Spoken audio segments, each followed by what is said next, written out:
And as the second impeachment trial of President Trump continues in Washington, some new perspectives are emerging from those who were there on January 6th. OANN America's Jenn Pellegrino has more. Joining me now is Steve Maxwell. He is a U.S. Navy veteran and a business entrepreneur. And we met on January 6th as the events were taking place at the U.S. Capitol. Steve, thank you for taking time to be here today.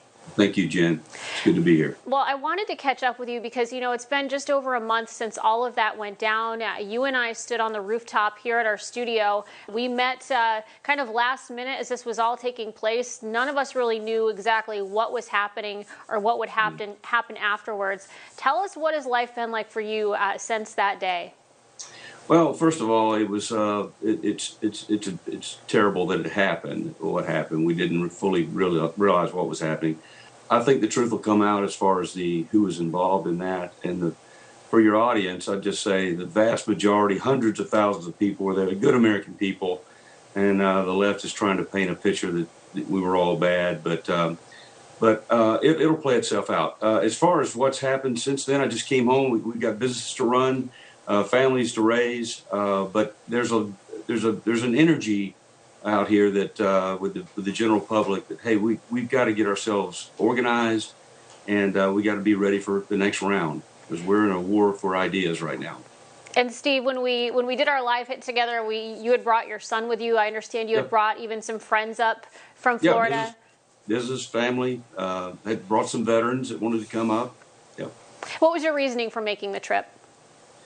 Well, we thought, the country was in turmoil over the election, and we had actually met with a few senators a few weeks prior to that, my business partner and I, and discussing what can we do to bring clarity to what really has happened in the election. So the 5-5-5 plan that they discussed, 5 senators, 5 congressmen, 5 Supreme Court justices, we were hoping they would delay the Electoral College vote and at least take that 10-day period to investigate.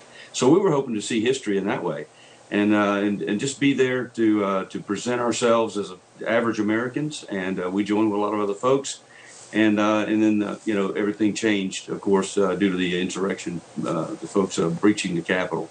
House Democrats are trying to make the case that President Trump incited violence. He did it either in what he said on January 6th or in his questioning of the election leading up to that time. Do you feel like that was the case?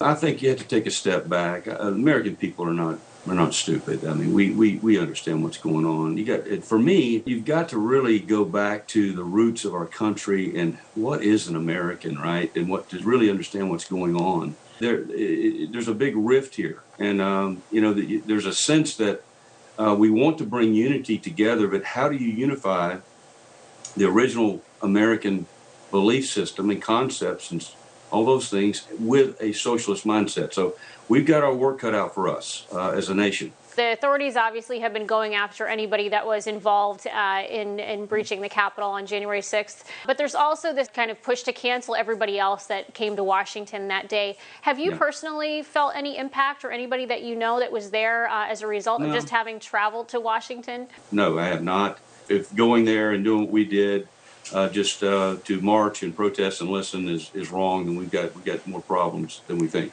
Having been there on the ground that day, again, you were with us, so I could tell our viewers that you weren't inside the Capitol that day.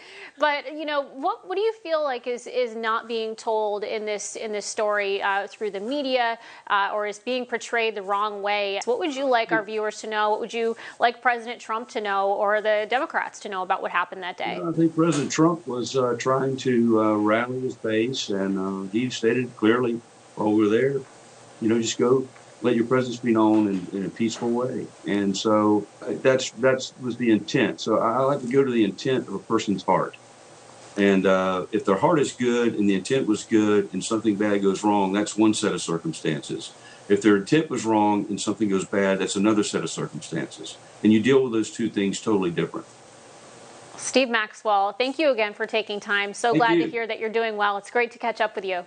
Thank you very much, Jen. And still to come on OANN America News.